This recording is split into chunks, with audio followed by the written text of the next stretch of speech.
suis très contente de vous retrouver aujourd'hui pour une petite vidéo où nous allons parler de livres, bien évidemment. Mais pas uniquement de livres, de dilemmes livresques.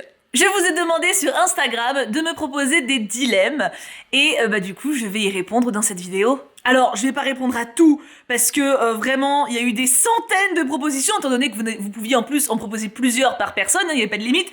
Du coup il y en a qui se sont lâchés, qui m'en ont mis 10, 15, ce qui fait que vraiment sans déconner je dois avoir plus de 500 questions.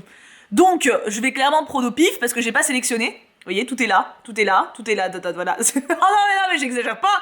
Du coup voilà, je vais scroller et je vais répondre à certaines. Bien évidemment, si ça vous intéresse ou que ça vous plaît, on pourra sans problème faire un round 2. Il me semble qu'en anglais on dit this or that. Je suis vraiment nulle en anglais, mais du coup, en avant pour ce challenge. Bien entendu, je n'ai pas le droit de répondre les deux ou aucun des deux, hein, c'est tout l'intérêt. Par contre, je vous préviens à l'avance, je risque de, du coup, hésiter longtemps ou de dire « Oh là là, j'aurais bien aimé dire les deux ». Ça, j'ai le droit, hein, parce que ça va être trop dur de m'en empêcher, mais il faudra quand même que je choisisse à chaque fois. On commence avec Pauline qui me propose one shot ou saga. Et déjà c'est pas facile. Il y a pas si longtemps que ça, j'aurais dit one shot sans hésiter pour avoir la satisfaction d'avoir vraiment terminé quelque chose quand t'arrives à la fin. Mais maintenant, je dois avouer que je préfère les sagas. Oui, je sais, la moi d'il y a quelques années serait choquée, mais en vrai, ça permet tellement d'avoir plus de détails, d'avoir un auteur ou une autrice qui se lâche à fond dans les descriptions, dans les caractères des personnages, etc. Alors, il y en a, c'est pas parce que c'est une saga que c'est qualitatif, hein, mais j'aime bien le luxe de détails qu'on peut avoir, donc je dirais saga. Crawl Trash, alias Sèche, me demande Frollo ou Javert. Donc Frollo qui est le méchant dans Notre-Dame de Paris, et Javert qui est le méchant dans Les Misérables, deux œuvres de Hugo que j'affectionne beaucoup, et je dirais Frollo, sans trop d'hésitation, même si les deux au final ne sont pas si méchants que ce que la pop culture actuelle nous fait croire, mais Frollo, le discours qu'il fait à Esmeralda dans la prison... je l'épouse. Et Frollo n'est pas d'ailleurs si méchant de base, par exemple, il sauve la vie de Quasimodo de manière consciente, tout le monde veut le buter, c'est lui qui le sauve, il se dévoue énormément pour un frère qu'il a, enfin vraiment c'est un mec bien de base, hein. Donc voilà, Frollo à fond. Même si Javert en vrai c'est pas un monstre non plus, mais Frollo quand même. Manga ou bande dessinée demande Pokébiscotte. C'est une grosse question, manga ou bande dessinée. Alors forcément j'ai envie de dire les deux puisque bah t'as d'excellentes choses dans les deux supports. C'est dur, pourquoi j'ai choisi celle-là? Ah bah je m'épargne pas, sinon il y a aucun intérêt. 2 hours later. Je suis en train de repasser les plus grosses découvertes que j'ai faites ces dernières années. D'ailleurs, c'est fort possible que vous ayez un top manga 2022 qui pop bientôt. Je dis ça, je ne dis rien.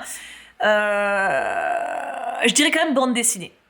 Bande dessinée parce que manga, même si j'ai fait des découvertes vraiment trop cool et qu'il y a des thématiques que j'adore, je trouve que ça reprend quand même souvent les mêmes arcs de scénario. Il n'y a pas beaucoup de surprises, tu vois ce que je veux dire? Alors que BD, t'as vraiment de tout. Vraiment de tout. Donc je choisirais BD. Mais à regret parce que manga, j'en lis énormément. Alors là, il y a une question qui m'a été posée plusieurs fois, donc là je vais prendre celle de Zoé Béatrice, mais je l'ai déjà vu passer. Littérature classique ou moderne? Ah c'est horrible. Vraiment, c'est une des pires questions qu'on puisse me demander parce que je suis très fan des classiques, j'en ai lu énormément pendant très longtemps et d'ailleurs actuellement j'ai très envie d'en relire, vraiment. Il faut juste que je me débrouille pour retrouver les bouquins en question puisque bah, je les ai pas, mais j'ai des médiathèques pas loin donc je devrais me débrouiller. Mais du coup, littérature classique ou moderne, voilà, entre les classiques que je trouve hyper bien écrits avec des messages hyper forts pour leur époque et les trucs modernes où t'as des putains d'histoires quoi. Actuellement, je dirais quand même moderne. Je dirais quand même moderne parce que classique, la plume, je l'aurais mise au-dessus. Genre, si on parle de niveau d'écriture, je dirais avant, parce que vraiment, tu sentais que les mecs réfléchissaient énormément avant d'écrire un livre. Les tournures étaient vraiment travaillées de dingue, tu vois. Il y avait genre 50 000 jets avant la publication. Ça se sent, les tournures sont belles. Vraiment, t'as des ouvrages... Enfin, c'est recherché. Il y a vraiment une recherche littéraire que je trouve pas autant dans le récent, même s'il y a de très belles plumes aussi. Mais en termes de modernité, forcément, en termes de valeur, ça me parle plus le récent. Donc je choisirais récent. Enfin, moderne. Johanna qui me demande Ella ou Hermien, donc deux personnages de mon roman, parce que oui, j'ai écrit un roman, et je choisis Hermien. Même si Ella, je l'aime de tout mon cœur, Hermien, il a vraiment fait écho à quelque chose en moi en termes de personnage, voilà, il y a un lien particulier avec Hermien, donc Hermien. Et là, je t'aime, ne me déteste pas. Plutôt thriller ou horreur, demande Sonia. Alors clairement, ma première réponse, ce serait aucun des deux. C'est vraiment deux genres que je ne lis pas. En fait, le problème, c'est que j'ai trop d'imagination, trop d'empathie, je pense aussi, mine de rien. Et quand je lis un truc, je l'imagine de ouf, et je ressens de ouf ce que vivent les personnages. Du coup, thriller, je suis morte de trouille, et horreur, j'en parle même pas. Thriller, ça m'angoisse carrément. Hein. Thriller ou horreur, je dirais quand même thriller, parce que thriller, c'est pas forcément gore, et tu peux avoir des enquêtes qui sont relativement soft, tu vois. Donc si je devais choisir entre lire un bon policier ou lire un bon livre d'horreur, je prendrais le policier. Quoique, il y a Stephen King. J'ai lu de l'horreur avec Stephen King, ouais, mais ça m'a traumatisé. Donc on va rester sur thriller. Alors celui-là, c'est horrible, de Lou et Luna. Un excellent roman avec une fin très moyenne, ou un roman très moyen avec une fin excellente. Je suis une dingue des fins. Je suis une dingue des fins. Un roman très moyen avec une fin incroyable, ça sauve le roman. Pour moi, ça sauve le roman. Après, un roman excellent avec une fin très moyenne, du coup, n'est pas un roman excellent. Je dirais un roman très moyen avec une fin excellente. Parce que ça laisse à présager... Enfin, ça veut dire que le roman n'est pas très moyen parce que l'auteur ne savait pas ce qu'il faisait. Ça veut dire qu'il a ménagé quelque chose, qu'il sait faire, tu vois. Donc je préfère un roman très moyen avec une fin excellente.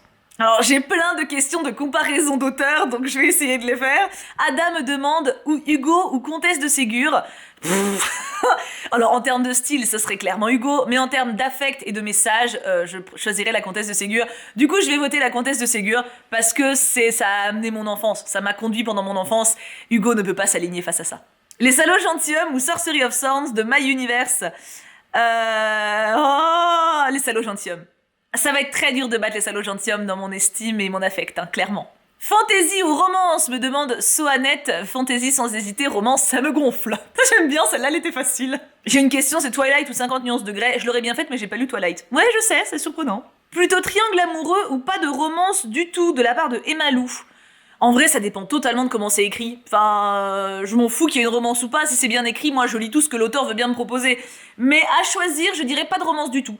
Parce que, même si j'adore, hein, j'adore quand il y a un peu de romance dans une histoire de fantasy, je trouve que ça apporte un petit piment sympa. Mais en même temps, très souvent, on la voit venir, et je trouve ça un peu dommage. Donc là, par exemple, je suis en train de lire un livre qui est super sympa, mais dès le début, alors je peux être surprise, hein, mais je vois où est le love interest. Tu sais, genre t'as un mec un peu sympa, un peu sexy, un peu courageux dans une team de mecs qui sont un peu débiles. Bon, bah voilà, tu vois, enfin... Des fois, tu vois, genre là, par exemple, dans ce bouquin-là, ça se trouve, ils finiront pas ensemble, mais je pense que ça va être le cas. Et typiquement, dans un cas comme ça, je pense que le livre gagnerait en profondeur à ne pas avoir de love interest et que le mec devienne un pote ou un mec respectueux, tu vois, mais pas plus. Je pense que vouloir foutre de l'amour particulièrement tout le temps, je comprends, parce que l'amour c'est bien, tout simplement, mais je choisirais 100 pour changer. Roman ou BD, me demande Enola. Alors j'ai déjà eu BD ou manga, je prendrais roman. Même si BD c'est un support merveilleux qui permet d'allier l'art visuel et l'art de l'écriture, mais roman il y a tellement plus de détails, tellement plus de richesse au niveau de la plume, au niveau de la création des personnages, et surtout tu peux tout imaginer toi-même, là où la BD t'impose un visuel. Du coup roman de mon côté. Lecture du matin ou du soir, me demande Jacana Neko. C'est un truc de ouf parce que c'est les deux moments où je lis. En général, je me lève tôt, vers 6h30, 7h, et je lis jusqu'à 8h. 8h, c'est l'heure à laquelle je prends mon petit-déj. Je prends pas avant, sinon j'ai faim à 9h30, ça sert à rien. Et donc, en fonction de l'heure à laquelle je me lève, je lis avant 8h. Et le soir, je lis avant de dormir systématiquement. Si je devais choisir, je préfère ma lecture du matin. Parce que, déjà, je suis plus contente de vivre le matin. Enfin, je suis pas triste le soir, mais je sais pas, le soir, je suis fatiguée. Je lis, mais c'est pour gratter un peu de temps, tu vois, mais je suis claquée. Le matin, j'ai toute la journée devant moi, j'ai plein d'envie de faire plein de choses. J'aime bien mon énergie du matin et mon esprit est plus alerte aussi. Donc je choisis lecture du matin. Hugo ou Dumas? Alors celle-là, je l'ai vue passer 8 fois au moins. De Meino, j'ai pris celle de Meino. C'est horrible, c'est un des pires choix parce que en plus les deux étaient contemporains. Ils s'aimaient pas spécialement d'ailleurs, hein. Mais en termes de plume et de talent, je dirais Hugo, mais en termes d'intérêt, fun et dynamisme, je dirais Dumas, de ouf. Je vais quand même garder Hugo. Parce que Dumas, bon déjà c'est pas lui qui a rédigé ses textes, hein, donc bon, le mérite est quand même amoindri. Et Dumas c'est fun et très intéressant historiquement parlant, mais Hugo, il a mis ses pensées, il a mis ses tripes dans ses textes, et ça se voit, il y a des messages politiques hyper intenses, hyper forts. Hugo gagne. Désolé Dumas. Flavie me demande, avoir 3 nouveaux livres au hasard, toute catégorie, ou un livre de ton choix. Un livre de mon choix. J'avoue que j'ai une très grosse wishlist, j'ai déjà énormément de livres à lire, et je ne peux pas partir de des trucs qui m'intéressent pas. En BD ou manga, c'est différent. BD ou manga, comme ça se lit vite, je peux consacrer une demi-heure à quelque chose qui m'attirerait pas de base. Roman, c'est des heures de lecture. J'ai trop de choses qui me bottent, qui me hype pour partir au hasard total sur un truc qui va peut-être pas me plaire. Je préfère me focaliser sur quelque chose qui m'intéresse et vers lequel j'ai envie d'aller. Après, mes découvertes littéraires passent beaucoup par vous, donc en même temps, je découvre aussi, donc ça va, niveau ouverture, je pense que je suis large. Manon me demande, tu préfères un drama avec du suspense ou une jolie romance ? Alors, je suppose que la question, c'est genre, dans un univers, est-ce que je préfère qu'il y ait une histoire d'amour assez fluide, ou est-ce que je préfère justement qu'il y ait des histoires de drama, de machin, fluide. Clairement, les dramas à la moelleux, genre, oh ouais, il a pas compris, alors que je lui ai pas dit. Bah, c'est normal, tu lui parles pas, forcément, il comprend pas. Ça m'énerve très vite, et ça me sort de l'histoire. J'ai tendance à vraiment trop être logique, en fait. Donc du coup, non, je préfère quand ça se passe bien, juste ils s'aiment, ils se kiffent, tant mieux, quoi. Relier ou brocher, ça c'est beaucoup venu aussi. Relier. Les reliers, c'est quand même vachement beau. C'est quand même vachement beau. Je kiffe les reliers. Team relier. Team toc toc. La faucheuse de livres ou la passeuse de mots de Mila. La passeuse de mots. Alors la faucheuse c'est excellent. Mais peut-être qu'elle voulait dire la voleuse de livres. Non, je pense qu'elle a dû faire un mélange des deux, ce qui est la faucheuse et la voleuse de livres. Mais je pense que c'est la faucheuse, parce que c'est une saga. Sinon, c'est pas équitable. Donc on va dire la faucheuse ou la passeuse de mots. La passeuse de mots, en termes de plumes et de profondeur, c'est au-dessus, même si la faucheuse est très sympa comme dystopie young adulte. Salomé qui me demande les hauts de Hurlevent ou Jane Eyre. Honnêtement, c'est très dur. Même si mon cœur va plus vers les hauts de Hurlevent de base, j'ai relu Jane Eyre il y a pas si longtemps. Et j'ai été sincèrement hyper touchée à plein de moments. Je vais quand même choisir les hauts de Hurlevent, mais Jane Eyre est excellent.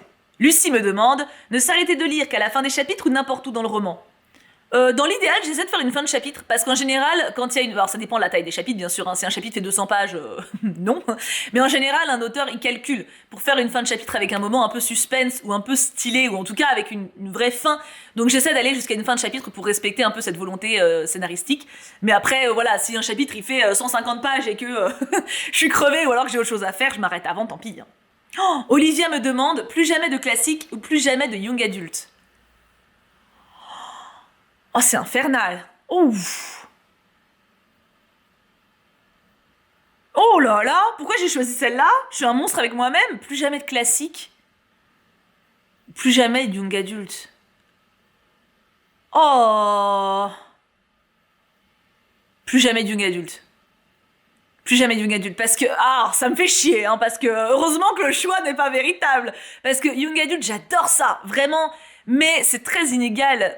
Alors les classiques aussi, hein, je suis pas en train de dire que tout est merveilleux. Mais disons que classique, t'as une variété extraordinaire et tu peux les relire 50 fois, tu vas avoir des recherches à faire, tu peux avoir des choses à approfondir, t'as des sens cachés, des analyses, tu vois, à faire, c'est très riche.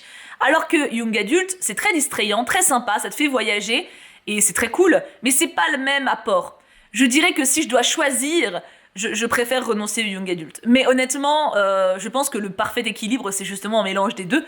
C'est profiter des avantages de chaque genre, quoi. Il y a encore quelqu'un qui me fait toc toc ou brocher. On se sait. Oui, Martial, on se sait. Océane me demande Grimm ou Perrault. Perrault, sans hésitation. Grimm, j'avais lu... Il y avait des streams où on se faisait des lectures de contes de Grimm. J'ai un gros recueil avec tous ses contes, enfin tous leurs contes. Et c'est des psychopathes, hein, vraiment. On connaît les contes de Grimm les plus connus, mais ça part dans des bails obscurs. Perrault, il est cool. Franchement, Perrault, il sait aller à l'essentiel, il écrit bien. Perrault, sans problème.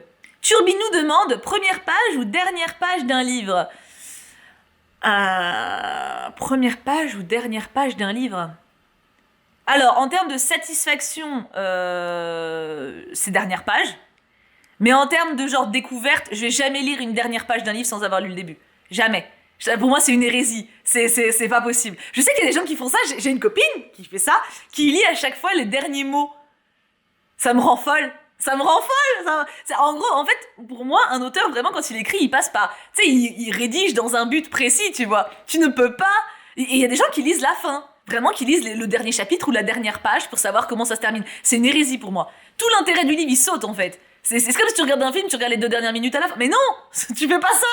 Du coup, non, si je connais rien de l'ouvrage, première page.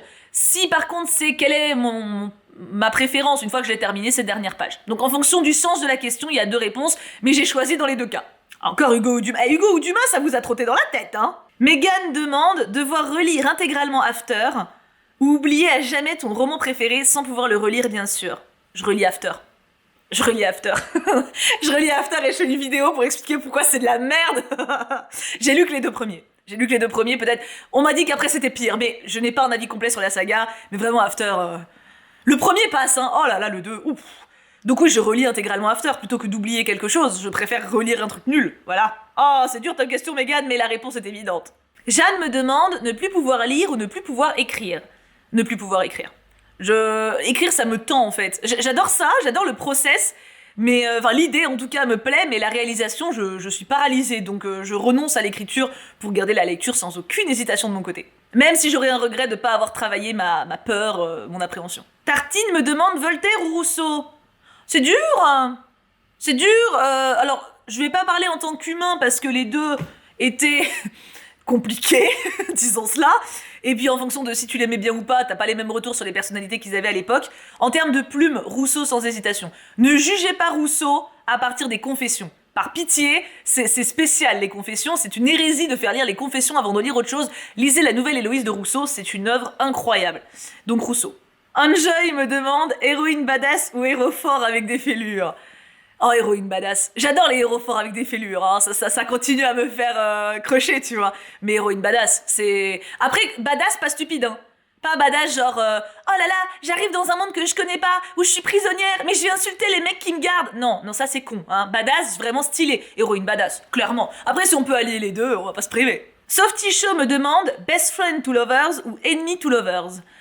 Alors, je dirais que ça dépend... Ah, forcément, ça dépend comment c'est écrit. Enemy to lovers, vraiment, il y a des fois, c'est abusé. Vraiment, il y a des fois... on sait, tu vois, on se sait, voilà, le gars, il est sexy. Encore une fois, il est badass, mais tu sens qu'il est torturé avec des fêlures. Et l'héroïne, il la respecte parce qu'elle se bat pour ses valeurs. Ah, ta gueule, c'est bon. Ah, ça m'énerve un peu. Enfin, ça m'énerve, mais en même temps... Je suis quand même contente de le lire, tu vois, mais on va dire que c'est pareil, c'est des clichés qui reviennent un peu en boucle. Et en plus, c'est pas si compliqué à déconstruire, je pense. Même si c'est tentant d'aller dedans parce que c'est sexy, tu vois. Mais Best Friend to Lovers, en vrai, on le voit beaucoup moins. Et je préfère. Je préférerais d'ailleurs. Mais d'ailleurs, je crois pas que j'en ai lu du Best Friend to Lovers. Genre, une héroïne qui est pote avec un mec et qui finit par le pécho. Bah, souvent, en fait, l'héroïne est pote avec un mec, ils sont amoureux. Mais l'héroïne rencontre un mec badass et se rend compte qu'elle est pas vraiment amoureuse du premier. Et ou il devient un connard, ou alors c'est juste un pote, quoi. Et du coup, j'ai pas vraiment d'exemple en tête de Best Friend to Lovers. Dites-moi si vous avez des trucs qui vous viennent. Moi, j'avoue que... Là, j'avoue que j'ai rien qui me vient. Remy, la chronique de Bridgerton ou After. Oh, bah je dirais Bridgerton au moins. Oh, quoique... Oh, en vrai... Alors, mes deux sagas sont... After, je vous dis, j'ai lu les 2 premiers tomes. Et Bridgerton, j'ai fini le tome 3. Faut que je lise le tome 4, d'ailleurs, là.